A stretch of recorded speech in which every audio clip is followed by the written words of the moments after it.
Hey everyone, it's another beautiful morning in the Mojave Desert, and it's just about 75 degrees, so it should be pretty nice today. So today's video is I'm going to be replacing the U joints in the Suzuki.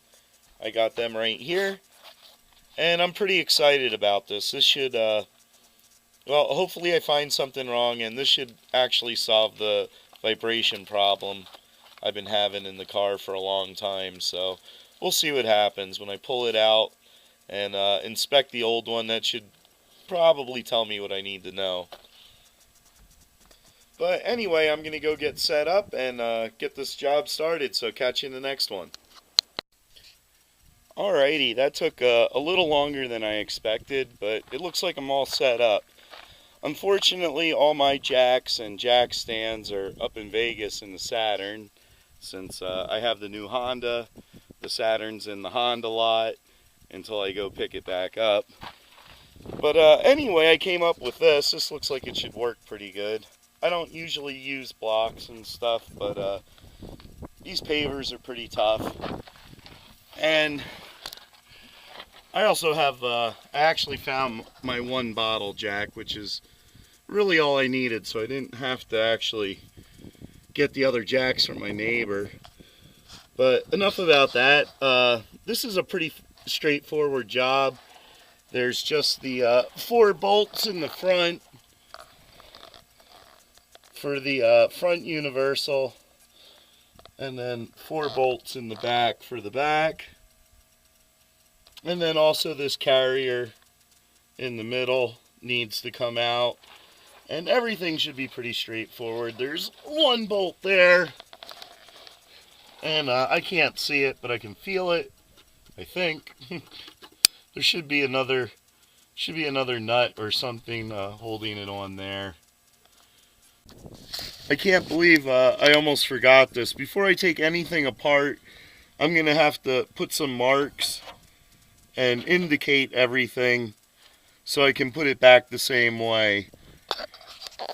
And I'll do that on the front universal, and I'll do it on the back universal.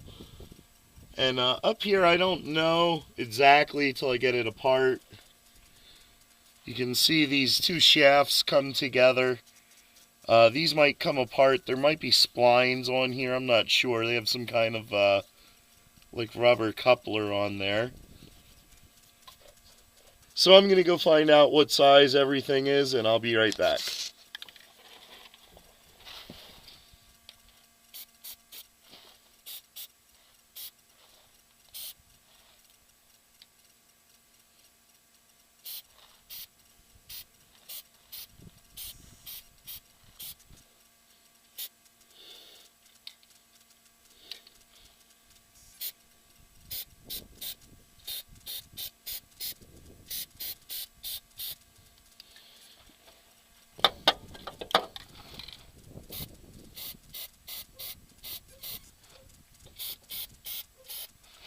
Alrighty, so it looks like the hardware holding the universals on is 12 millimeter. And hopefully these guys, yeah, they're going to come right apart for you. Mine came right apart. Or at least that one did. We'll see how the other ones go. And I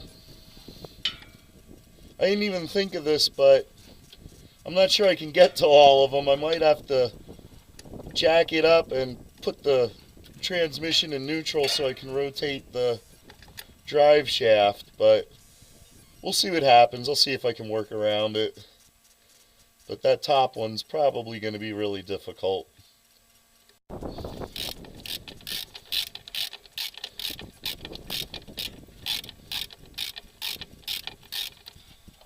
Alrighty, so this, I guess not.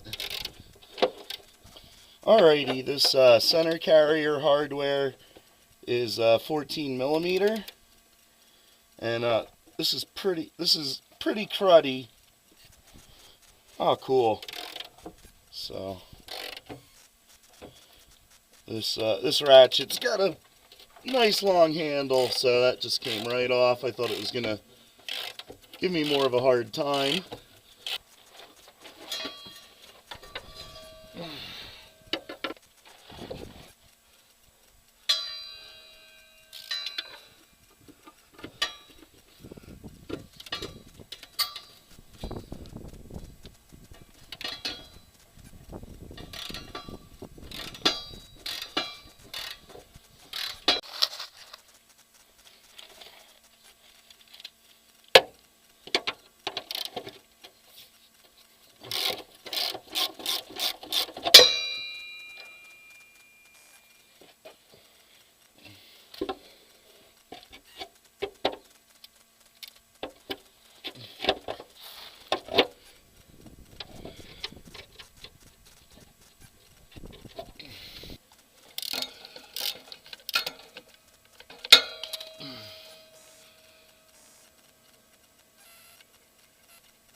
Alrighty, that took a bit longer than I expected, but we finally got it out. And yeah, this is interesting. So this shaft, I was wondering about this. The shaft does slide. Actually, looks like this is a CV joint inside here. And everything feels good as far as I can tell. Let's check out these U joints. Oh God, yeah. Look at that. It's very choppy. That's very choppy. Definitely missing some pins. So yeah, there's no play in these caps, but definitely these pins are messed up. It feels like a ratchet instead of being smooth. And I'm sure you can see the motion in it as well. So this is definitely the problem I've been having with the Suzuki. And like I said, we actually started noticing it at like 30,000 miles, and now there's 156,000 miles on it, so you know, well over 120,000 miles since you could start to notice it. And yeah, this isn't exactly smooth either. This is really choppy. This one isn't too bad, but it certainly isn't perfect. It's a lot better than that way. Alright, so yeah, I'm pretty excited about that. I've been chasing this problem for quite a while. And now I gotta get the U joints apart. And there's a bunch of different ways you can do this. Some people use a press. I was taught an old school trick that I'll probably try first, see how that goes, where you just lay this up against a cinder block, bang, bang, bang, and it'll push the caps out for you. I can also see that there's some indentations here. So basically we have to hammer this through those little spots. And I might actually have to put this in the vise, or maybe even in the press, but we'll see how it goes.